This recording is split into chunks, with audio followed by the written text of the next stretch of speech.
Salut tout le monde. Donc on se retrouve pour une toute nouvelle vidéo. Donc aujourd'hui je vais vous parler d'un sujet qui me tient vraiment à cœur, parce que vous savez très bien que je vous parle toujours à cœur ouvert et que je suis toujours sincère avec vous. Je vais vous parler du homesick, ou plutôt du mal du pays et de ce qu'on peut ressentir et comment le vaincre.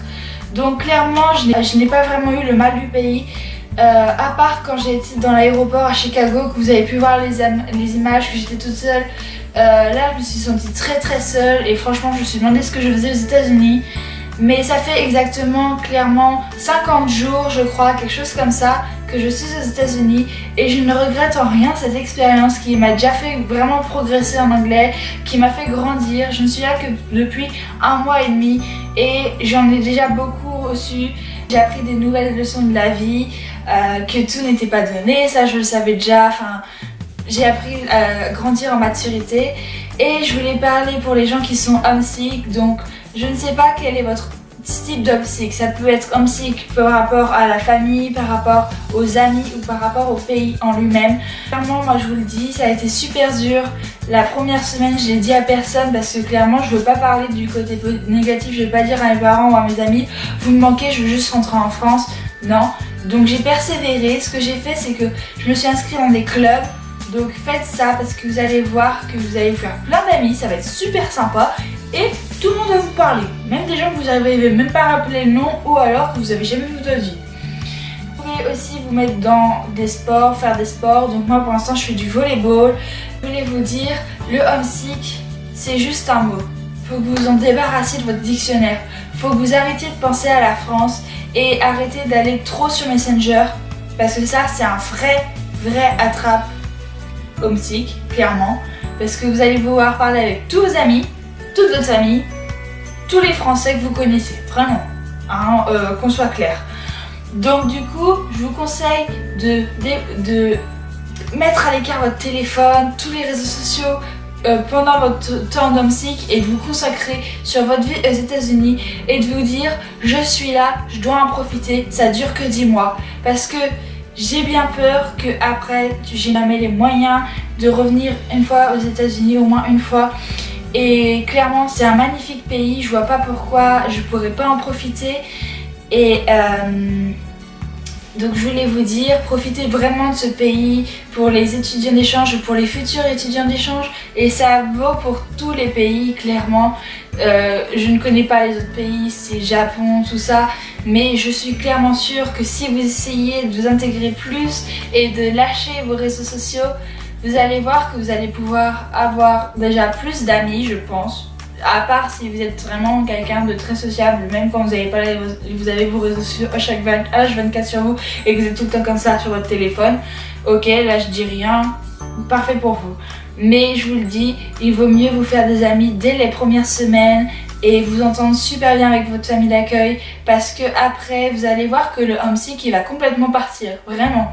Le homesick c'est juste une sensation qu'on a en nous. Donc franchement moi quand j'ai eu mon homesick, je vous montre un peu la ligne de mes émotions. Ça faisait je suis super heureuse, je suis super triste, je suis super heureuse, je suis super triste, je suis super heureuse, je suis super triste, je suis super heureuse.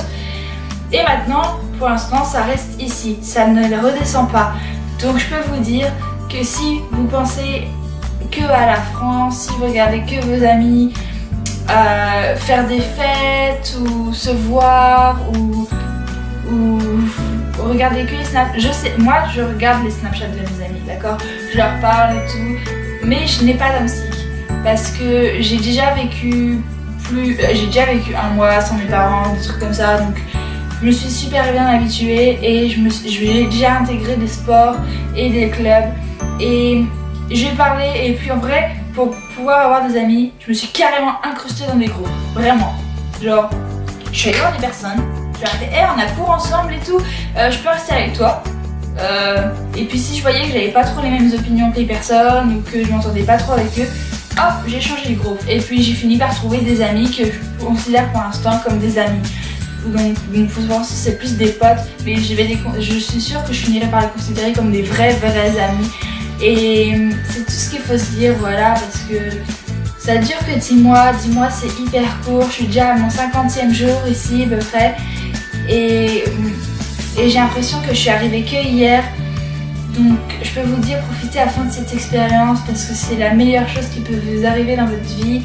Dites-vous que tout le monde n'a pas cette chance de partir comme vous. N'abandonnez pas, ne retournez pas en France juste parce que vos parents ou vos amis vous manquent. Des amis, vous en aurez plein au long de votre vie et vos parents, vous les reverrez une fois en France. Donc ne gâchez pas votre expérience juste en pensant à ça et essayez de profiter vraiment à fond. Donc je vous laisse sur ces petits mots. J'espère que cette vidéo vous aura plu, même si c'est un peu long, c'est de la parlotte. Et que c'est pas un truc super joyeux parce que le homesick, tout le monde l'a au moins une fois dans sa vie, voilà, faut l'avouer, tout le monde, tous les étudiants d'échange l'ont au moins une fois. Et ça peut être très court comme ça peut être très long, mais il faut réussir à le combattre parce que c'est vraiment quelque chose qui peut te pourrir la vie. Donc voilà, j'espère que ma petite vidéo vous aura plu. J'essaie de faire des vidéos plus courtes si vous voyez en ce moment parce que la vidéo de 21 minutes sur New York, bah, ça l'a pas trop fait, hein. Même moi je la regarde pas jusqu'au bout, donc je peux vous dire que j'essaye de faire des trucs plus courts. Donc j'espère que cette vidéo vous aura plu. N'hésitez pas à faire des petits pouces bleus et commenter sur n'importe quoi, sur votre homesick. Si vous avez des questions pour vous aider, pour que je vous aide, ou des trucs comme ça, ou si vous avez des critiques à me faire, allez-y. À partager la vidéo avec d'autres étudiants d'échange ou des futurs étudiants d'échange parce que ça peut toujours aider, et à vous abonner pour pouvoir suivre ma petite aventure ou plutôt ma longue aventure et qui se passe plutôt super bien. Donc on se dit à très bientôt pour une nouvelle vidéo. Ciao ciao.